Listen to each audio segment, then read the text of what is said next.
Hello everyone, स्वागत है आप सभी का हमारे channel answer world UP exam में। आज के सेशन में हम 8 मई के डेली सीए डिस्कस करने वाले हैं। सो स्टार्ट करते हैं session. Who launched the AI Kiran initiative to mentor and support Indian women in artificial intelligence? भारतीय महिलाओं को कृत्रिम बुद्धिमत्ता में मार्गदर्शन और समर्थन देने के लिए एआई किरण पहल किसने शुरू की है?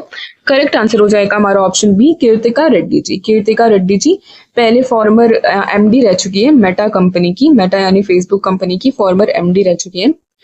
इन्होंने ये लॉन्च किया है हमारा एआई किरण इनिशिएटिव। और क्वेश्चन इस तरह से भी बन सकता है कि एआई किरण इनिशिएटिव जो रिसेंटली न्यूज में था वो किससे रिलेटेड है? तो बेसिकली ये आर्टिफिशियल इंटेलिजेंस से रिलेटेड है। ठीक है, इसके तहत महिलाओं को ट्रेन किया जाएगा, मार्गदर्शन और समर्थन दिया जाएगा in the field of artificial intelligence. ठीक है, एजुकेशन ट्रेनिंग्स वगैरह प्रोवाइड की जाएंगी एआई से रिलेटेड।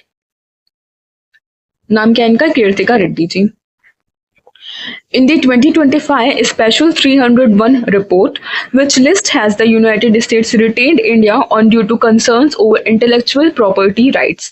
2025 के स्पेशल 301 रिपोर्ट में अमेरिका ने बौद्धिक संपदा अधिकारों को लेकर भारत को किस सूची में बनाए रखा है? करेक्ट आंसर होगा हमारा option D, priority watch list. US के द्वारा हम प्रायोरिटी वॉच लिस्ट में आते हैं in terms of intellectual property rights. Priority watch list में क्यों रखा है? मतलब यूएस ने भारत को प्रायोरिटी वॉच लिस्ट में क्यों रखा है? Due to lack of effective IP protection. हमारे देश में हम इंटेलेक्चुअल प्रॉपर्टीज को अच्छे से प्रोटेक्ट करके नहीं रख पा रहे हैं, इस वजह से इस लिस्ट में रखा गया है। ठीक है, इंटेलेक्चुअल प्रॉपर्टीज में क्या क्या चीजें आ सकती हैं? जैसे कि हमारे पेटेंट्स हो गए, जीआई टैग्स हो गए, कॉपीराइट्स हो गए, ये सारी चीजें। और इसी से रिलेटेड एक इंडेक्स भी आता है हमारा, इंटेलेक्चुअल प्रॉपर्टी इंडेक्स। तो इस इंडेक्स में हमारी रैंक कितनी है? 42nd रैंक है। 2024 में भी 42nd रैंक थी, 2022 में जो इंडेक्स आया था उसमें भी हमारी रैंक 42nd ही थी।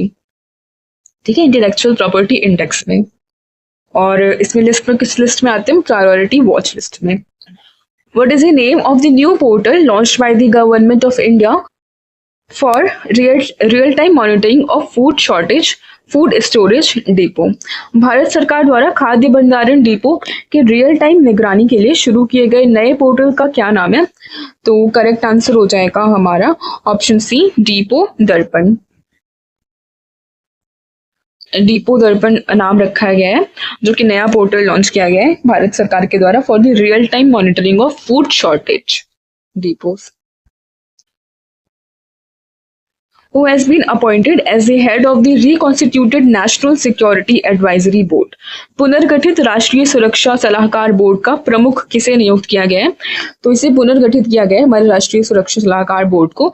और इसके नए प्रमुख कौन बन गए? करेक्ट आंसर होगा हमारा ऑप्शन बी, आलोक Joshi ji. Farmer raw chief भी रह चुके हैं, ये फॉर्मर रॉ चीफ थे आलोक जोशी जी, और इन्हें बनाया गया अभी प्रमुख for the national security advisory board. Under the National Supercomputing Mission, how many supercomputers have been deployed across India as announced by MITI? राष्ट्रीय सुपर कंप्यूटिंग मिशन के तहत ministry of electronics and information technology द्वारा भारत में कितने super computer तैनात किए गए हैं? करेक्ट आंसर है हमारा option D, 34 super computers. 34 super computers under the national super computing mission. ये नेशनल सुपर कंप्यूटिंग मिशन हमारा कब आया था? सन 2015 में आया था ये, 2015 में। और कौन सी मिनिस्ट्री के अंडर आता है नेशनल सुपर कंप्यूटिंग मिशन? तो ministry of information and ministry of electronics and information technology और department of science and tech, ये दो संस्थाएं इसके अंडर में आता है नेशनल सुपर कंप्यूटिंग मिशन। और इम्प्लीमेंट कौन करता है ये नेशनल सुपर कंप्यूटिंग मिशन को? इम्प्लीमेंटिंग एजेंसीज है सीडैक पुणे और Indian Institute of Science Bengaluru. ये दो संस्थाएं मिलकर के इस स्कीम को, मतलब नेशनल सुपर कंप्यूटिंग मिशन को इम्प्लीमेंट करती है। बेसिकली इसका एम क्या है? ताकि हम एम्पावर कर सके academic and research and development unit को अपने भारत में, ताकि यहाँ पे हम क्या कर सके, एम्पावर कर सके और इंस्टॉल कर सके सुपर कंप्यूटर्स को। ठीक है, बस इतना इनका एम है। और इसके तहत कौन कौन से सुपर कंप्यूटर्स को अब तक स्थापित किया गया है? तो पहला था हमारा परम शिवाय। परम शिवाय पहला सुपर कंप्यूटर था under national super computing mission. इसे कहाँ पे इंस्टॉल किया गया है? IIT BHU में। और ऐसे ही और भी है, परम रुद्र, परम प्रवेग, परम शिवाय मैंने बताया ये IIT BHU में से इंस्टॉल किया गया। ओके, इतनी इंफॉर्मेशन इनफ है आपके लिए। Which Indian state has become the first to implement an AI-based real-time alert system for forest management on a pilot basis? Bharat का पहला राज्य कौन सा बना है जिसने वन प्रबंधन के लिए एआई आधारित रियल टाइम अलर्ट सिस्टम को पायलट आधार पर लागू किया है? तो करेक्ट आंसर होगा हमारा ऑप्शन डी, मध्य प्रदेश। ठीक है, मध्य प्रदेश भारत का पहला राज्य बन गया है जिसने इम्प्लीमेंट किया है पहला AI based real time alert system. AI based real time alert system है किस लिए? For forest management. Pilot basis पे भी शुरू किया है, ऑल ओवर इंडिया नहीं, पायलट बेसिस पे कहाँ पे? मध्य प्रदेश में। Which state topped the overall composite rankings in the second edition of the 2025 Care Edge State Rankings? 2025 के केयर एज राज्य रैंकिंग में समग्र रैंकिंग में कौन सा राज्य शीर्ष पर रहा है? करेक्ट आंसर है हमारा option C, Maharashtra. Maharashtra top पे रहा है। टोटल 7 पिलर्स पे ये रैंकिंग्स वगैरह प्रोवाइड करता है। 7 की पिलर्स हैं इसके रैंकिंग्स प्रोवाइड करने के। पहला है हमारा इकोनॉमिक परफॉर्मेंस, स्टेट कैसा इकोनॉमिकली परफॉर्म कर रहा है।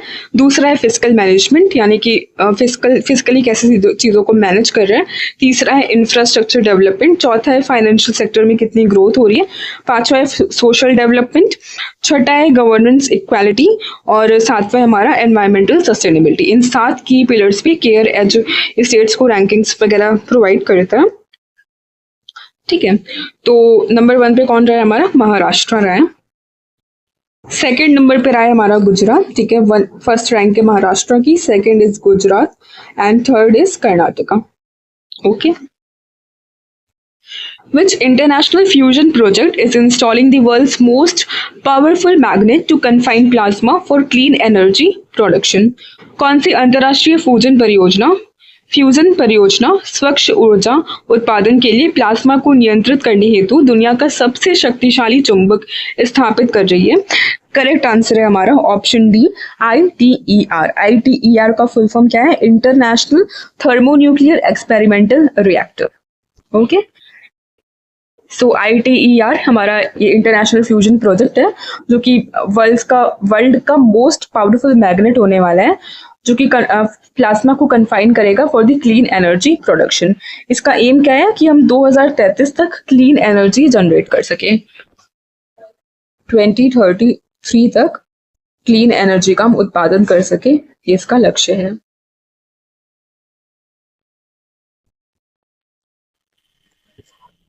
तीस देशों ने मिलकर के इसे बनाया है ITER को।